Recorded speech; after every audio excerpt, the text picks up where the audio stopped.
प्यारे साथियों, आज जियोमॉर्फोलॉजी का हम अध्ययन करेंगे, जिसमें हम देखते हैं कि मुख्य रूप से जियोमॉर्फोलॉजी को 3 कैटेगरियों में बांटा गया है।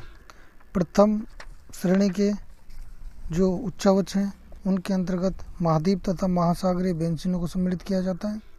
उसी प्रकार द्वितीय श्रेणी के उच्चावचों में हम पृथ्वी के अंतर्जात बलों द्वारा उत्पन्न रचनाएं जैसे होती हैं पर्वत, पठार, मैदान, ब्रंश, झील इत्यादि को सम्मिलित करते हैं। उसी प्रकार थर्ड टाइप जो रिलीफ होते हैं, उच्चावच होते हैं, उनमें हम अंतर्जात बलों द्वारा जो उत्पन्न होते हैं जैसे जल, सरिता, सागरीय जल, भूमिगत जल, पवन, हिमनद, परिहिमानी आदि द्वारा अपक्षय और अपर्दन प्रक्रिया के दौरान जो रचनाएं बनती हैं उनको सम्मिलित कर।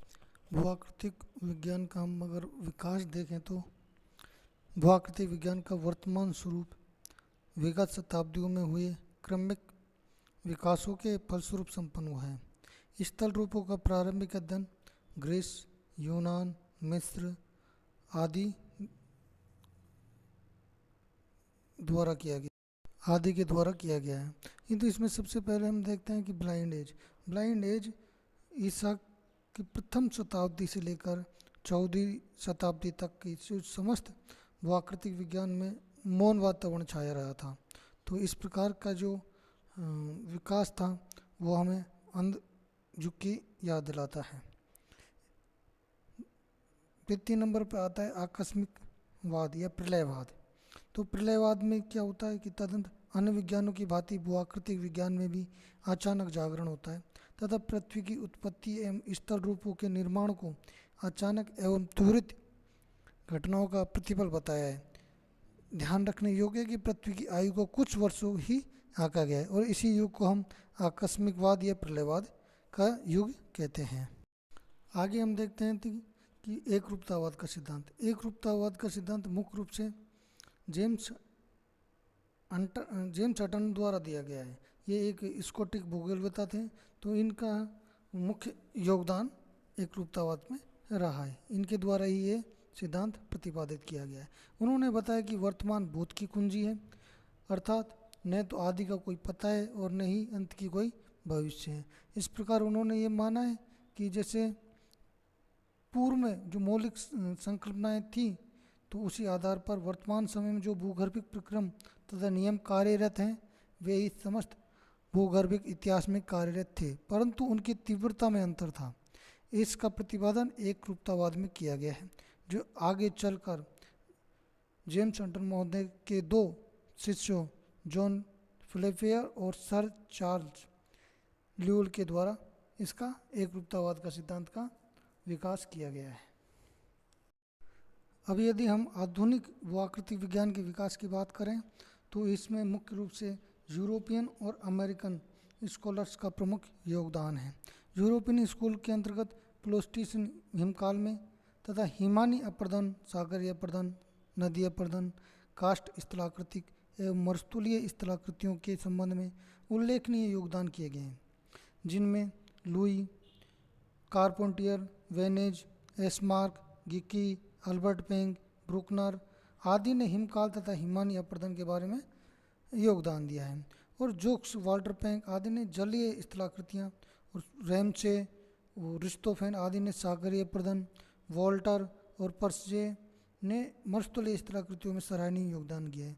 वाल्टर पेंग महोदय के द्वारा जलीय स्थलाकृतियाँ के निर्माण एवं विकास से संबंधित अपर्दन चक्र के सिद्धांत तथा ढालों के प्रतिस्थापन सिद्धांत का प्रतिपादन किया।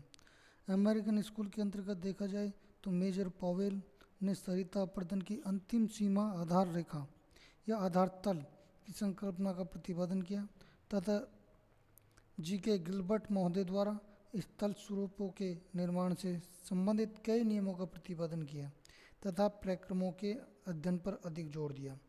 गिलबर्ट ने पहली बार गतिक संतुलन की संकल्पना का प्रतिपादन किया और स्थल रूपों के अध्ययन में क्वांटिटेटिव टेक्निक्स, मात्रात्मक विधियों का प्रयोग किया। विलियम मॉरिस डेविस महोदय द्वारा सर्वप्रथम स्थल रूपों के निर्माण तथा विकास से संबंधित सामान्य सिद्धांत भौगोलिक चक्र का प्रतिपादन किया। इनके अनुसार स्थल रूप समय के परिवेश में विकसित होते हैं तथा जैसे जैसे प्रक्रम कार्य करते हैं स्थल रूपों में क्रमागत रूप से परिवर्तन होता रहता है। समान रूप से बाह्य पर्यावरण दशाओं में स्थल रूपों का व्यवस्थितकरण किया जाता है तथा उसी प्रक्रम के आधार पर अनाच्छादन और अपर्दन की क्रियाएं निरंतर चलती रहती हैं।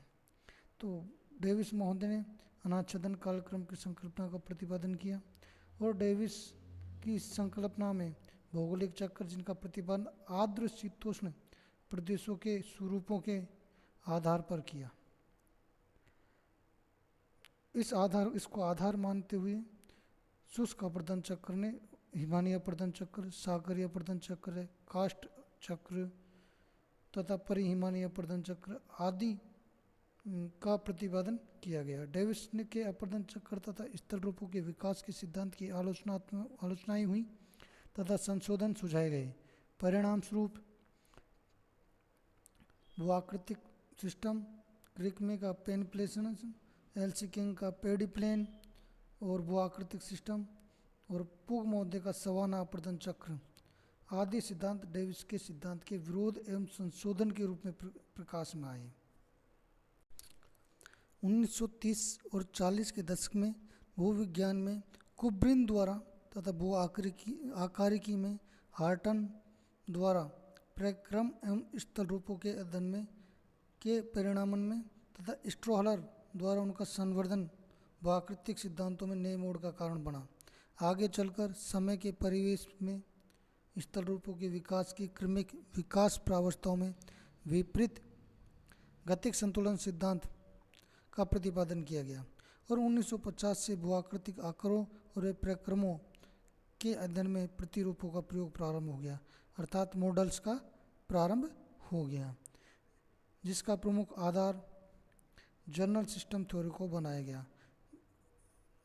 ज्ञातव्य है कि डेविस के स्थल रूपों के विकास से संबंधित सामान्य सिद्धांत भौगोलिक चक्र की अस्वीकार करने के फलस्वरूप उत्पन्न संकल्पनाएं अंतराल की पूर्ति के लिए कई सिद्धांतों का प्रतिपादन किया गया है और जिसमें हम गतिक संतुलन सिद्धांत, भूआकृतिक सीमा सिद्धांत, विवर्त स्थल रूप सिद्धांत, खंडकालिक अपर्दन सिद्धांत आदि को जान सकते हैं। परंतु अब तक कोई भी सिद्धांत सर्वमान्य नहीं हो पाया है, क्योंकि किसी भी प्रदेश में स्थलाकृतिक जो स्वरूप होते हैं वो एकदम एक जैसे एक मॉडल से एक व्याख्यात्मक संकल्पना से परिपूर्ण नहीं होते हैं।